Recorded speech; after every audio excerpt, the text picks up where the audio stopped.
బాబాయ్ నమస్తే. నమస్తే అమ్మా. ఏం పేరు? వెంకటేశ్వరరావు. వెంకటేశ్వర గారు. ఏం చేస్తుంటారు మీరు?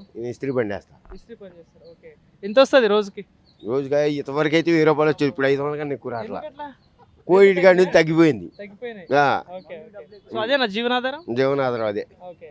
సో ఎక్కడ ఉంటారు మీరు? మేము ఇక్కడే హనుమాన్ నగరం, హనుమాన్ నగర్. ఇది ఏలూరు. ఏలూరు. రైట్. సో మరి దగ్గరలో ఎలక్షన్స్ ఉన్నాయి, మీరు కూడా చూస్తూనే ఉన్నారు.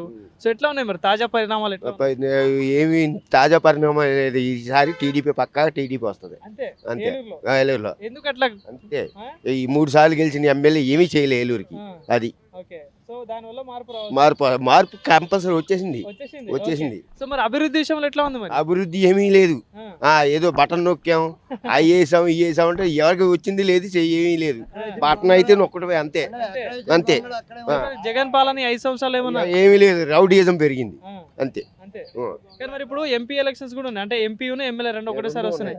సో మరి ఎంపీగా ఇక్కడ ఇద్దరు పోటీ చేస్తున్నారు తెలుసా? చేస్తున్నారు. బీసీ వాళ్ళు. బీసీ తెలుసా ఎవరు? కార్మూర్ సురేష్ కుమార్ ఒక ఆయన, సునీల్ కుమార్, ఇంకోటి మహేష్ కుమార్. మహేష్ కుమార్.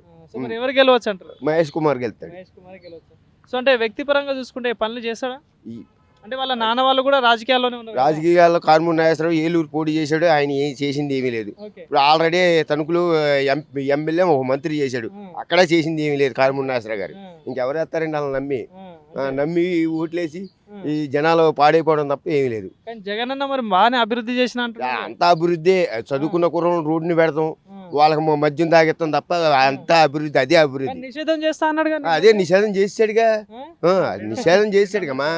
చదువుకున్న వాళ్ళు రోడ్డును పడ్డారు, వాళ్ళకి పనులు లేక ఇవే చేయలేక ముందుకు బౌన్సులు అయిపోయారు. అది అట్లా అవినీతి అయితే జరుగుతుంది. సో మెజారిటీ రావచ్చా మరి టీడీపీ? మెజార్టీ 15,000 మెజార్టీ వస్తుంది ఏలూరు. ఏలూరుకి. ఆ. ఓకే బాబాయ్, థ్యాంక్ యూ. అలాగే. రైట్.